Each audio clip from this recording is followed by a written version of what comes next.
Legs crossed, back straight, eyes closed. Breathing in through our noses and out through our mouths.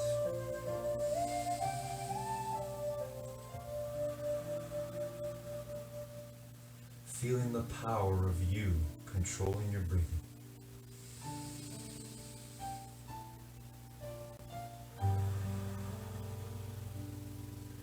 Knowing, remembering, it's the same power we use to control our thinking.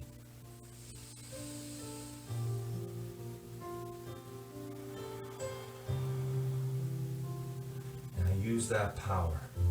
Use your determination to see in your mind today your best effort in all the exercises, stretches, movements we do here together.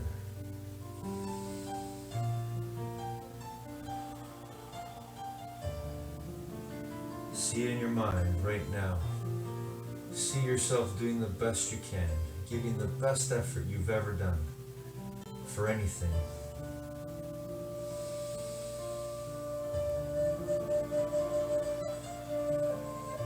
Maybe you want to visualize the last time we did these exercises and stretches together. Go there and think right now about what you could do better or differently this time.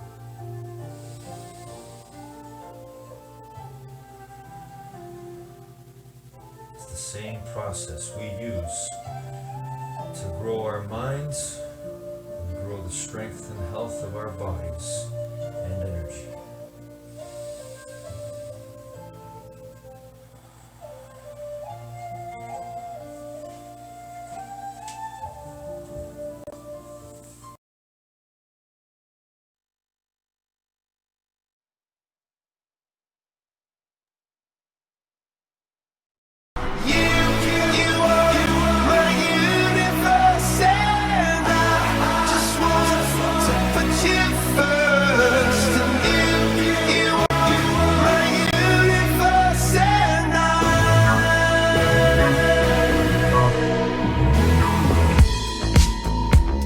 In the night I lie and look up at you.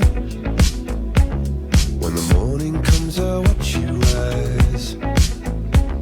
There's a paradise they couldn't capture, that bright infinity inside your eyes. 매일 밤 내게 날아가 꿈이란 것도 잊은 채 나 웃으며 너를 만나. Never ending forever baby.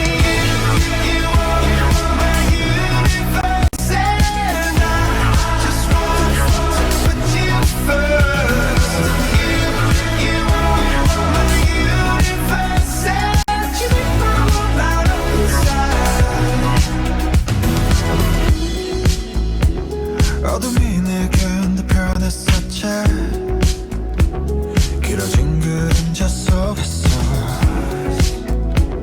And they said that we can't be together because we come from different sides. You are my universe and I just want to put you first. You are my universe and you make my world light up inside. My universe, my universe, my universe.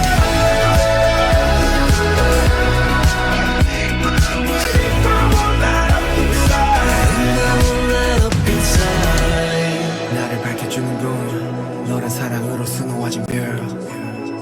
내 우주에 넌 다른 세상을 만들어주는 걸. 너는 내 별이자 나의 호주니까. 지금의 시련도 결국엔 잠시니까. 너는 언제까지나 지금처럼 밝게만 빛나줘. 우리는 너를 따라 이긴 밤을 수놓고 너와 함께 날아가. When I'm without you I'm crazy. 자 어서 내 손을 잡아. We are made of each other baby.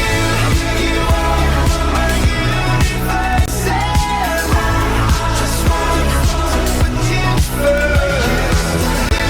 You are my universe and you make the world light up inside.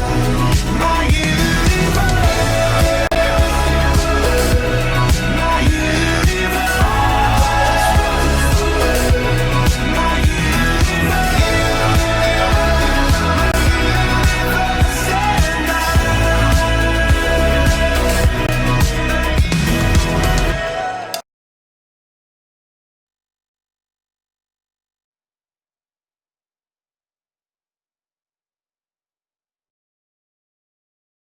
That's neatly done. Here's Iniesta. Dani Alves looking to finish with a flourish, and they have. Villarreal.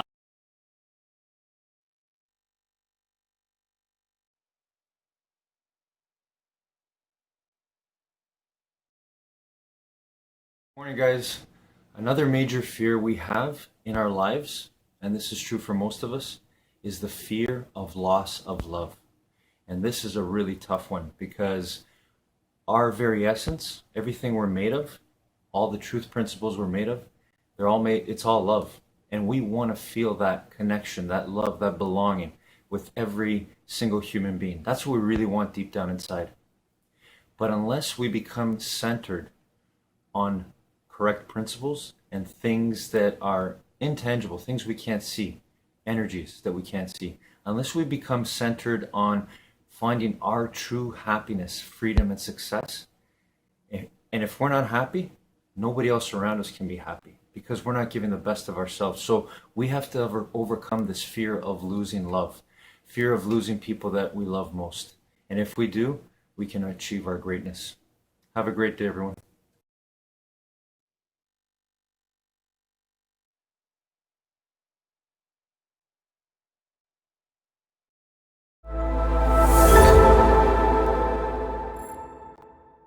People ask me, Brendan, how do you deal with stressful situations so you don't freak out or have a ton of anxiety and fear leading up to them? Because maybe you have a big public speaking engagement coming up, or maybe you have that test at school coming up, or maybe you're about to have that difficult conversation with somebody that you wanted to say something to them, but you've been holding back and you know it's gonna freak you out when you go to tell them the truth.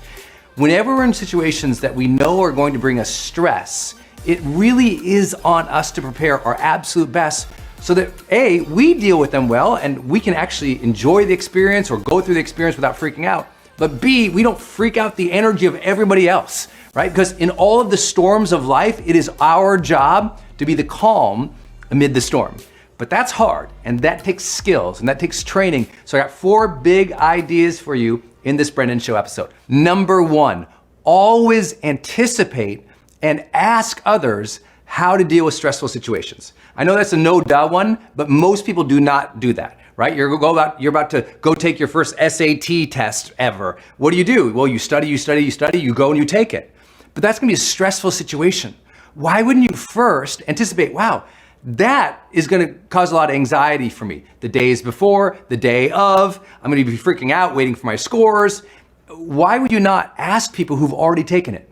What did you do the day before the test to calm yourself down, to get yourself ready? The day of the test, what did you do? When you went in there, did you have a certain breathing pattern? How did you calm yourself down? What did you tell yourself so that you could deal with the situation?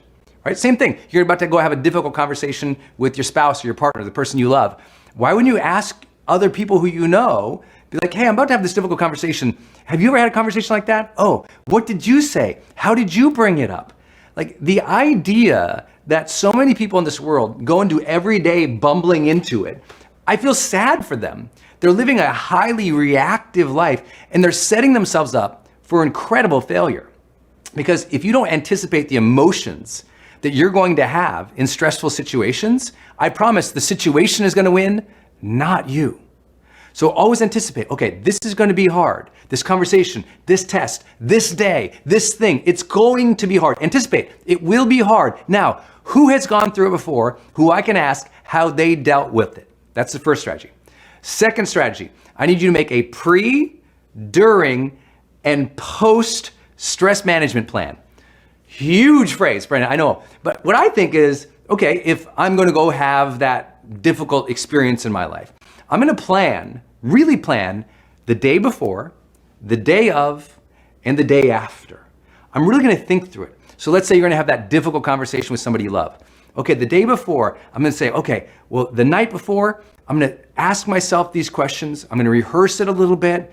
The morning of, I'm gonna breathe. I'm gonna close my eyes. I'm gonna visualize it going just fine. Everything's gonna be fine. If they say this, I'll say that. In other words, I'm gonna role play it in my mind over and over and over again during the day. And then afterwards, oh, how would I follow up with them to make them feel good? How would I follow up? Or what would be my next right steps after that, right? I have a friend right now who's just an unbelievable professional rock climber. right? And this person was gonna go climb one of the hardest climbs in the world. And I said, man, that would terrify me because I hate heights. How did you prepare for that? He says, oh, well, my regular routine is like this. I said, yeah, but what do you do the day before?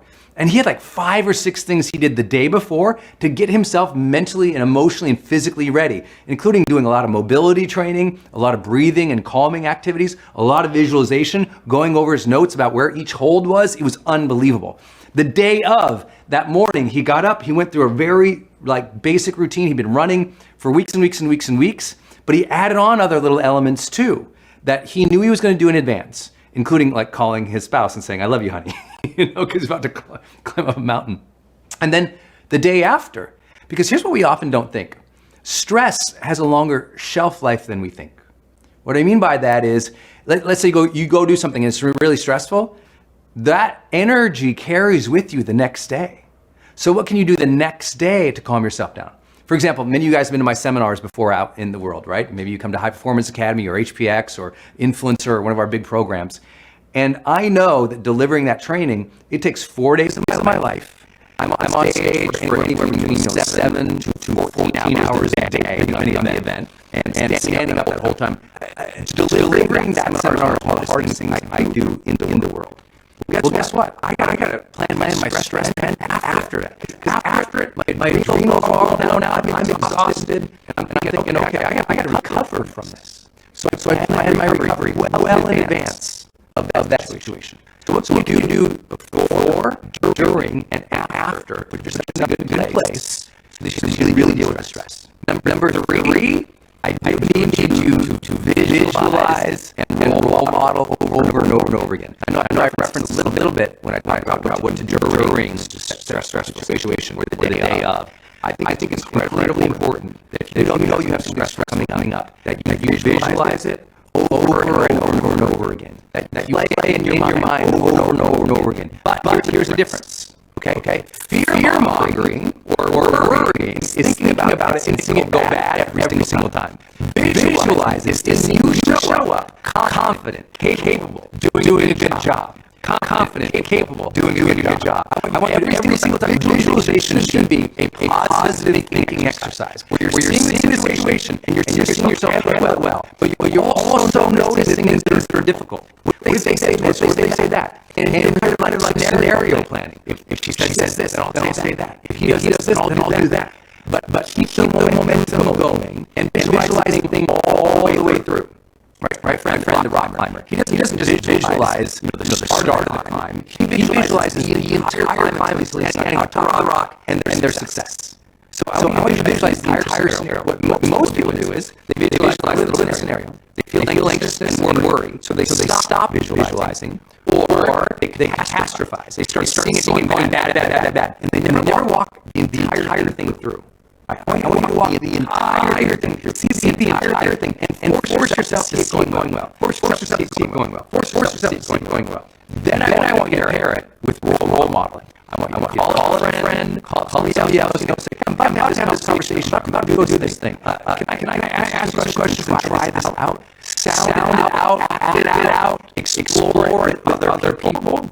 There's very few things I do in my life. I've already talked somebody through. Right? Before my meeting or conversation, all my online courses, I'll sit down and I'll try out words on what do you think of this, what do you think of that, and I'll get feedback from them. And that makes me think more deeply about it.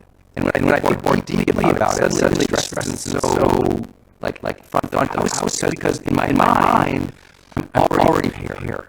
Like preparation can get a lot of stress. But role modeling puts you in that actual environment where you're doing anything, then you show up like, wow, and my mind is saying this 1,000 times. I've already talked about that. Now, let's go. And now it's not so stressful. Fourth big idea, enroll your friends. If you got something coming up, like your SATs or your ACs as a test, create study groups. Don't go it alone. Create a study group with some friends where you guys are regular where you're studying and you're getting ready together. Right, that camaraderie of things. Same thing if you go run a marathon. It's going to be the scariest thing, first marathon ever. If you've been running with a group of people, they know by science, no doubt, you will perform more better and less anxiously because you're paired with other people. Almost everything you do in your life, you should think, how do I enroll friends, refine your stay on the journey. When you have friends or others involved, we know from social sciences that you're more likely to stay committed, stay consistent, and succeed. But guess what? We're in a society ourselves where we only think of ourselves, and we only, because we're scared to ask for help, be vulnerable and say, I don't know. We do everything ourselves. And everything I ever do, I used to get on my goal list. Anytime I write down goals, I don't just write down when's it going to happen, what's my next step, what's that deadline. Instead, I also write next to it. And I say, who can I enroll with me on this goal? Get people enrolled with you in your goals. People enrolled with you, so we can roll with them with the past, participate, go through it with them. That's not scary. I know you know there's been like county fair in Montana, so we always have a county fair, and there was these big, huge, scary rides when I was a kid. I never went on a ride by myself as a kid. Never once. I go grab my buddy, hey, you're going on, baby. He didn't want to go. I didn't want to go. When we said, let's go together, we got around that zipper. We got around, and we loved it. And we only did it because we did it together. You will face greater stress and greater fears when you go at it together.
Guys, today we're going to share another rule of success as a rapper, and that is find your purpose. I love this one. This is everything.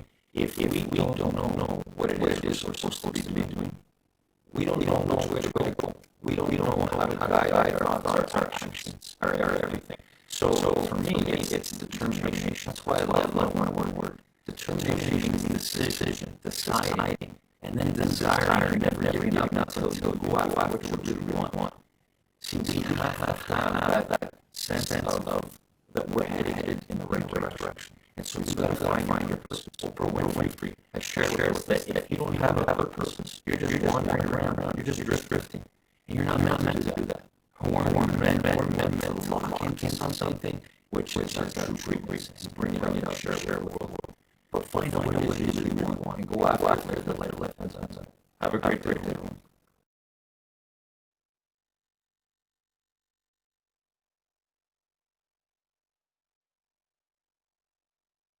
Dr. David Cook was the mental training coach for the NBA champion San Antonio Spurs. He coached legends like David Robinson and Tim Duncan, as well as hundreds of PGA, NFL, and Major League Baseball players. In this exclusive interview with U.S. Wired, you'll hear David's best advice on the psychology of winning, how to optimize your mental game performance, and how to overcome your fear of failure. And we got this information to put it up on our YouTube channel. Enjoy. Our guest today is David Cook. David is president of his San Antonio-based peak performance firm that bridges the gap between the sports and business arenas. As well as speaking and coaching, he directs creative leadership retreats that incorporate golf and/or wilderness adventures in the Texas Hill Country. David has been named one of the top 10 sports psychologists in the world, is known as a leading authority in the science of peak performance, and represented the United States at the International Olympic Academy in Olympia, Greece. He is a frequent speaker for the prestigious Zig Ziglar Corporation, has served as mental training coach for the world champion San Antonio Spurs, and counseled hundreds of top athletes and businesses such as Exxon and American Express. Good to have you here, David. What a great time to be here. Yeah, it's going to be fun. Okay, so here's my question. Yes. Let's dive right into this. All right. Sports psychologist, what's the difference between standing over a 4-foot putt, wherein if you miss it, you have to buy beer for your buddies in the 19th hole, and standing over a 4-foot putt for $400,000? I tell you, for a lot of guys, there's not that much difference. You know, a lot of people that play this game, they put too much of their self into it. And so that putt, missing that putt has a whole lot to do with their ego and who they are and their whole self-identity. Sometimes golf means too much. And that's what causes what we call the yips. Right. It causes people to have all that stress and anxiety.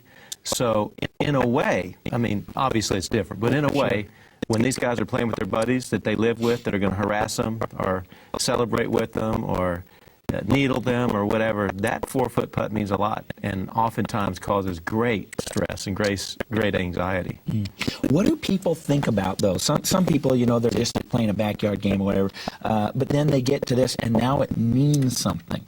How does that part about meaning create the inability to make a putt that they could make all day long? I tell you, and here, let me give you an example of something that you can try to see about that meaning.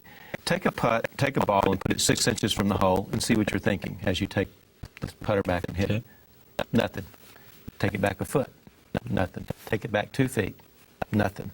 Somewhere between 2 feet and 4 feet, you take it back and people, all of a sudden, they start thinking, I could miss this, or this is a real putt, or this is not a gimme.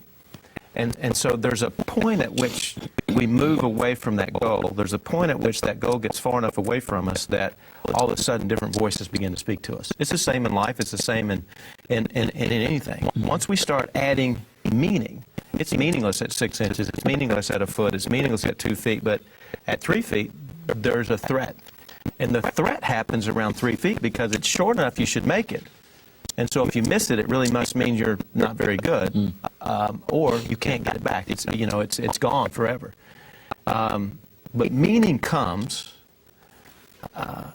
as we, in sport and life, as we define the, you know, what it means to our ego, to our self-confidence, to our self-concept. And what I try to teach people is, you know, it means too much. Let's really look at the truth instead of the lie. The lie is always that a putt going in the hole or a basket going in the basket or a field goal going through the uprights says something about me that's true to the world. And our culture puts it right out there in front of everybody, and either you're a failure, you're a loser, you're the GOAT, and that's your label, because that's what television, entertainment, that's what the fans say, without understanding that that has nothing to do with the worth of a man. But that's sort of what we built in this culture. My job Does is... it go both directions? Do we say, if I make this, I'm great. If I miss it, I'm bad. And the fact is that neither are true? Absolutely. So it's about Absolutely. It's about knowing who you are aside from your performance. Absolutely. There's a head and a heart part of what I do. The head part teaches people how to deal with the interference in the context of the performance setting that they're in. The heart is about the perspective that they take into that contest. And I think in my field, probably in the performance psychology field overall, the number one issue is the fear of failure. And the fear of failure causes people to walk into a contest with baggage on their shoulder before the game ever begins. In other words, they've taken their potential and they've lessened it before they ever get to the field, because they've taken something into the field with them that is not necessary to be there. And it keeps them from being free to perform and to do the best they can. You don't get to be in the NFL unless you win a lot, unless you're a very good, skilled athlete. You don't get to the PGA Tour unless you can deliver. You don't get to that level. Why then, even at that level, after having proven for 15 or 20 years that you are one of the top 100 players in the world, do you still have a fear of failure? Well, there are several things. Number one, it's a movement in a level. The people that win the major awards in the different sports this year in college are moving to a pro level next year. Yeah. It is really no different than the kid that played junior high ball moving to high school, and the high school player moving to college, the college moving to professional. Every time you move a level, most people that are just normal people, there's a question in their mind: can I make that jump? Am I good enough? And usually what happens is that we've idolized some of those people that are just in that level above us, and all of a sudden we're surrounded by them. I can remember one of my PGA Tour clients one day calling me up and saying, I'm paired with him. I said, you're paired with who? I'm paired with Jack. And this was back in the 80s, and they were both in contention actually for this golf tournament, Jack Nicklaus and the gentleman I was working with. He said, it's the first time. He said, I'm paired with my idol. This is the guy I grew up thinking about my entire life. I mean, since the kid was 6 years old. So Jack was at the end of his career, and this kid was at the beginning of his career. They're both in contention. They're 10 under par going into the last day, and they're paired together. He says, what am I supposed to think about? It was a great question. This kid was good. He had made it to the professional levels. He was on tour. He had won a golf tournament. But the issue now was he's stepping up a level. He's now paired with the greatest of all time. And he wanted to know, what am I supposed to think? Because my mind is all over the place. And we understand. My background in sports psychology, really, sports psychology is the study of the mind and performance. It's sport. We can set that aside. It happens to be housed in the sport. But in fact, it's really the study of the mind and performance, and it doesn't matter if it's business, if it's drama, if it's music, if it's sport. And so the issue we understand is that game day is different than any other day in life. In my profession, what I spend my life, my passion is teaching people how to perform their best when it means the most. For this particular gentleman, it was, I'm playing with my idol. There's a big piece of interference out there, and I want to do my best in front of him. Interesting. What'd you tell him? You know what I told him? And I think it's true for all of us. Number one, count it a blessing that you get to perform next to your idol. Number two, understand that the 30,000 people that came to watch Nicklaus today are going to be introduced to the next champion. Your job today is to stay into your game, play your own game. Don't apologize for getting in his way or out of his way. You play your game. He is no different than anybody else, a competitor, on game day. And you can't allow him to take you out of his game. Respect him, honor him, all that stuff, but you play your game. And at the end of the day, know that if you play your game, you stay in the process that I teach, that you'll have 30,000 fans that you didn't have. Count it a blessing. Look forward That's to an interesting theory. I want to ask you about that, the count it a blessing. He shows up, and I suppose anybody could apply this anywhere. He shows up, and he's playing with Jack Nicklaus, and he's thinking, oh no, and he puts this meaning, attaches this meaning to it, instead of going, how great is this? Right. I've looked at this, I've wanted to meet this guy for ages, and now I get to play around with him. And it's just that it's just a mental shift, right? Right. The truth, you asked me the question, why would they fear failure on that day, is he's got 30,000 people. Usually there's 10 or 15 people watching. So if he makes a mistake, exaggerated, to 30,000 eyes. It's like speaking to an audience of 10 people versus speaking to an audience of 50,000 people. If you make a blunder with 10 people, it's okay. 50,000, you're scared to death that they're going to remember that forever. And so as you move up in the sport world, as you move up as a leader in your organization or a position, as you move up in an organization in business, the pressure mounts because there's more people and more eyes upon you. There's more responsibility. And so we see that the mistakes really cause more people to have opinions about us. If we live by what I call the Great American Trap. The Great American Trap states that a person's identity or worth is equal to their performance plus the opinions of others. So many people that are watching this program right now understand that. It clicks in their heart and they don't like it because it is absolutely the formula for the fear of failure. And the issue in life for us to understand, that's why I talk about the heart and the head, is you got to take the right perspective into the performance setting, meaning you understand where the worth of a man or woman comes from. It comes from character, it comes from faith, it comes from relationships, it comes from integrity, it comes from value, it comes from the way you go about what you do, being honest and truthful, all those character traits. Yet the culture really looks at one thing. I mean, we can sort of look at the American culture, is that we have a scoreboard every day. And at the end of the day, there's a score. And there's not a first place, second place, third place, fourth place. The scoreboard at the end of the day, you won or you lost for so many people. And at the end of the day, we see that we failed.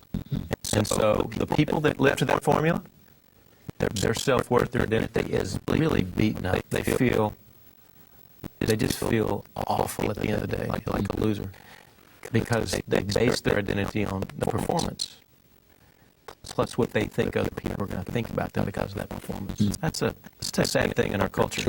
I love the free enterprise system, and I love competition. That's why I'm in what I'm in. And there's a certain way to think in the competitive environment to be the best you can be. But you've got to understand, you must start with the right perspective and have a foundation there so that you don't haul in this fear of failure baggage that attacks people when the performance and opinions of others is what makes them who they are.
We can dance, we are strong. Hold on tight from afar. We will rise. Here we go. Yeah, yeah, here we go. Yeah. This is the time of our lives. Yeah, yeah, here we go. Yeah. This is the time of our lives. Yeah, here we go. This is the time of our lives. Here we go. This is the time of our lives. What we see, destiny. Realize now we are gonna know the greatest.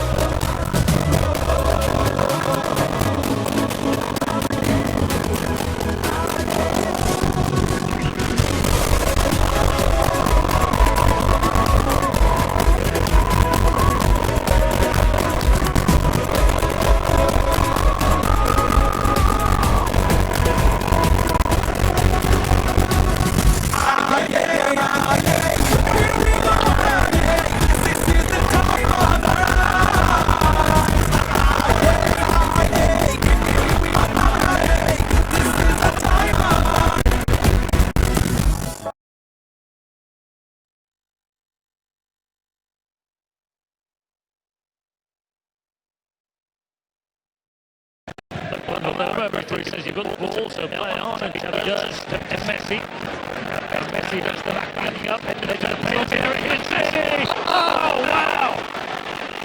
The man is just an absolute football genius.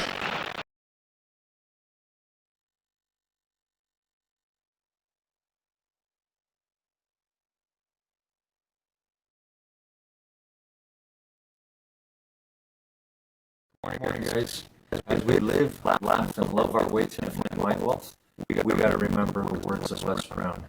Les Brown is amazing the way he's lived, loved, and laughed his way, and he's still on his way to infinite mind wealth. I want to quote from him today. In his speech at the Georgia Dome, he made a comment about how we can approach all the struggles, all the defeats, all the setbacks we're going to have on this path. And I love his line. I think one of the lines that he used was, don't say that you're having a bad day. Say that you're having a character building day. And I love that. That's something we have to hold on to. If we can hold on to that one thought in everything we do, it will definitely put us on that path of loving our way to infinite mind wealth. Because we're building character. We're not having a bad day. We got to change that thought. We're building character, which is the absolute essential to being our true great self. Have a great day, everyone.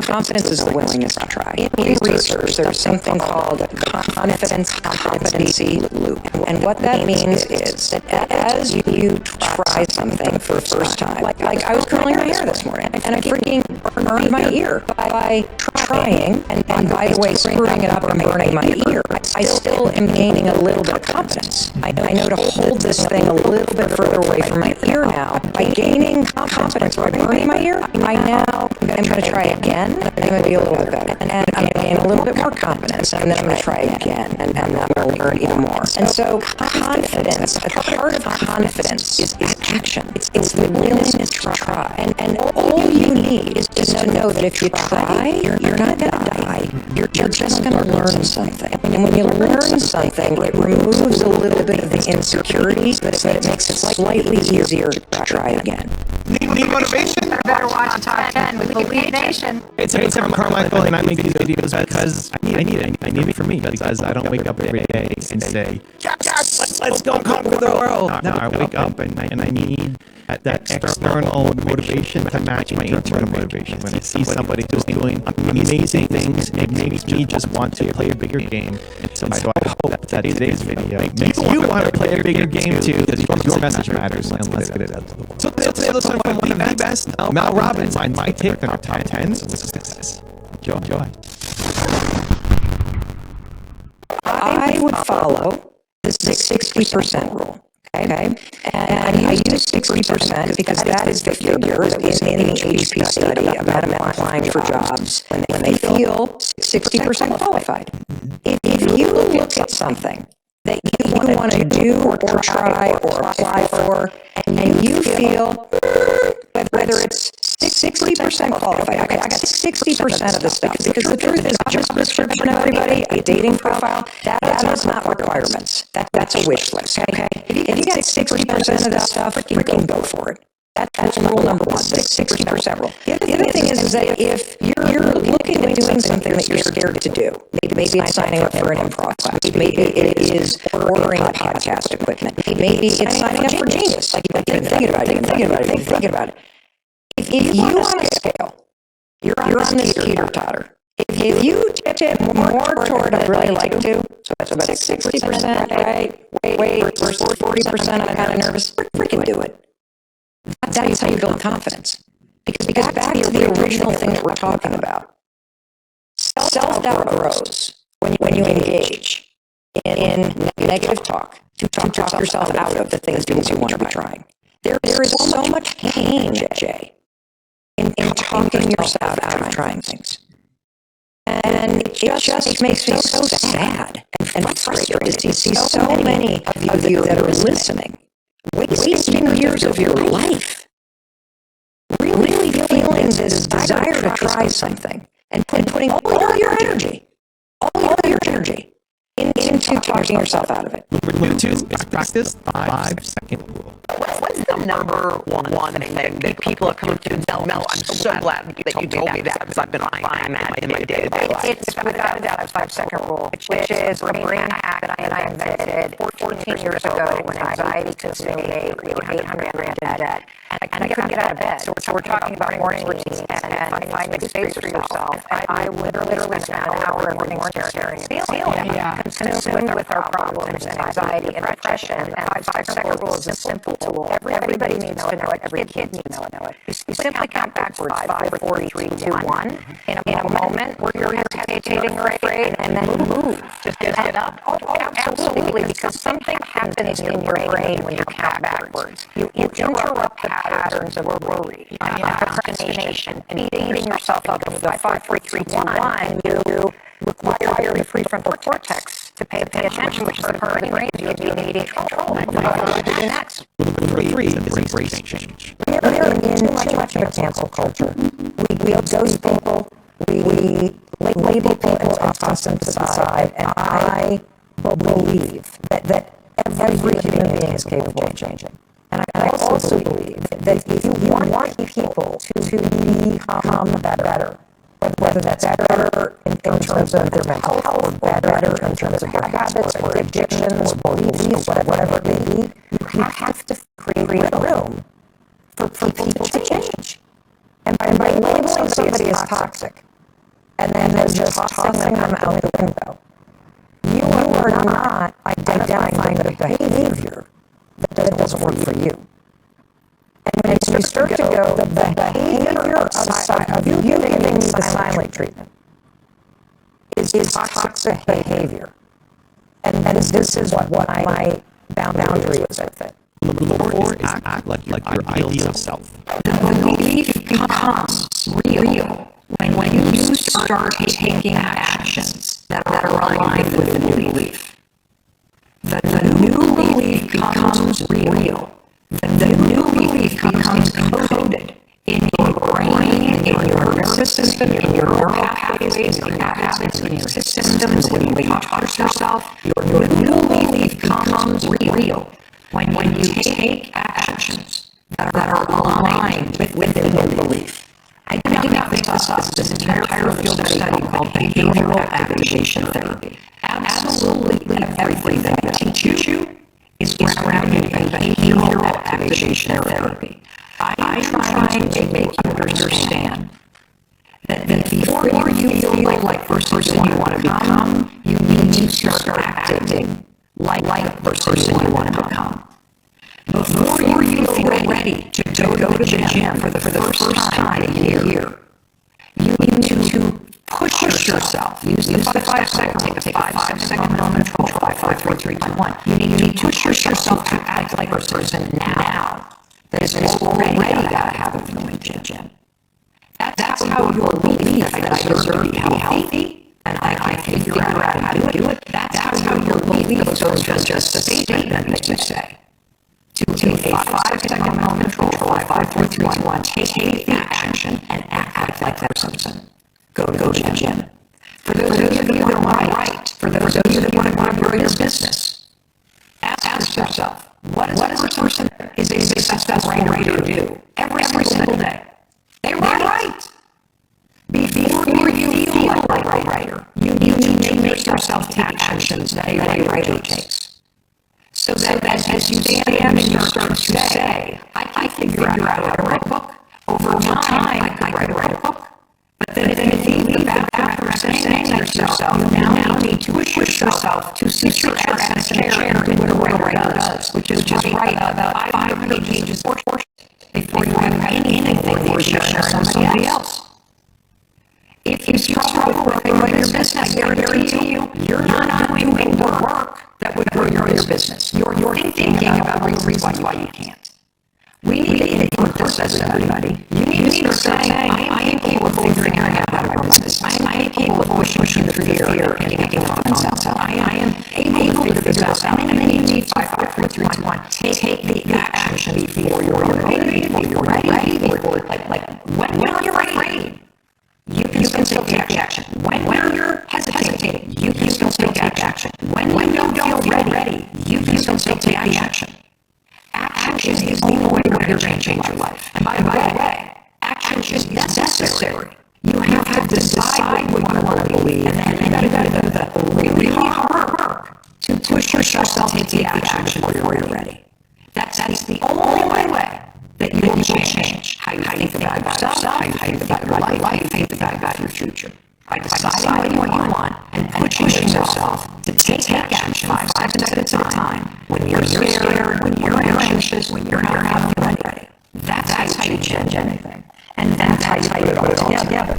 Also, to make sure you're taking action after watching this video, I've designed a special free worksheet just for this video. The worksheet will highlight all the lessons learned in this video, as well as our 3 favorite learnings and quotes that will inspire you to actually do something. The worksheet will also use space to write down what your key takeaways are in your specific plan of action to make sure you're getting results. If you want the worksheet designed specifically for this video, absolutely free, there's a link in the description below. Go click on it and start building the momentum in your life and your business. I'll see you there.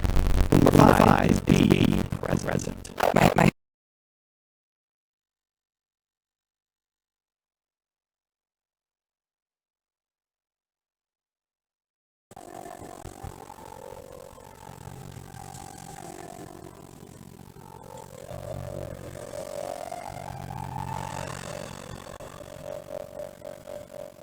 Here we are, legs crossed, back straight, eyes closed, deep breaths around our noses,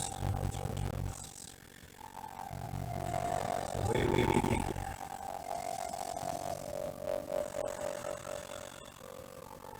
The way we all results, always with our thoughts, our powerful which are always subject to our control. No matter how hard it is to control. We know the truth.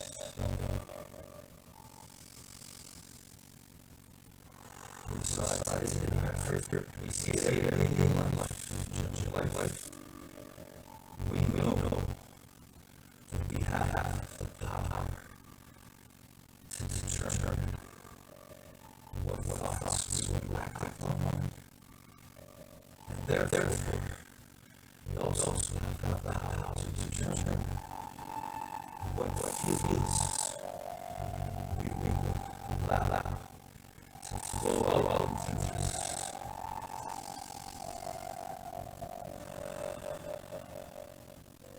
Because our feelings are ultimately connected to our thinking.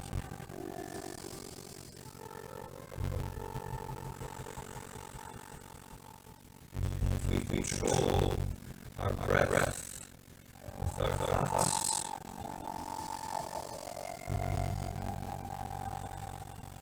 we can control our thoughts and their feelings.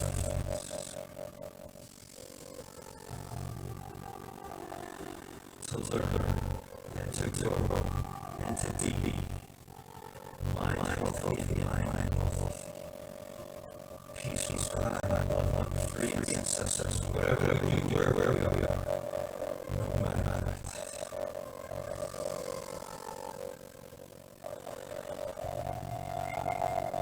That's what we are already, whether we know it or not.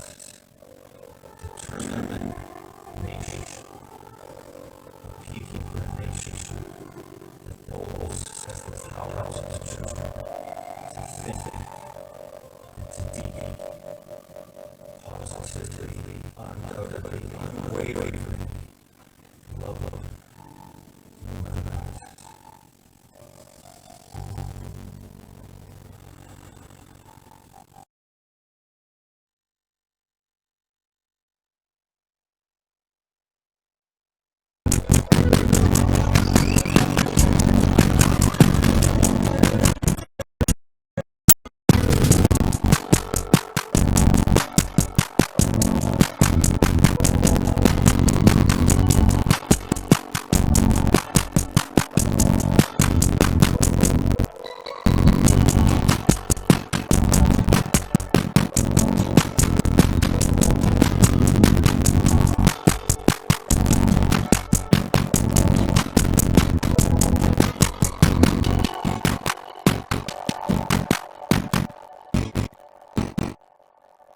what.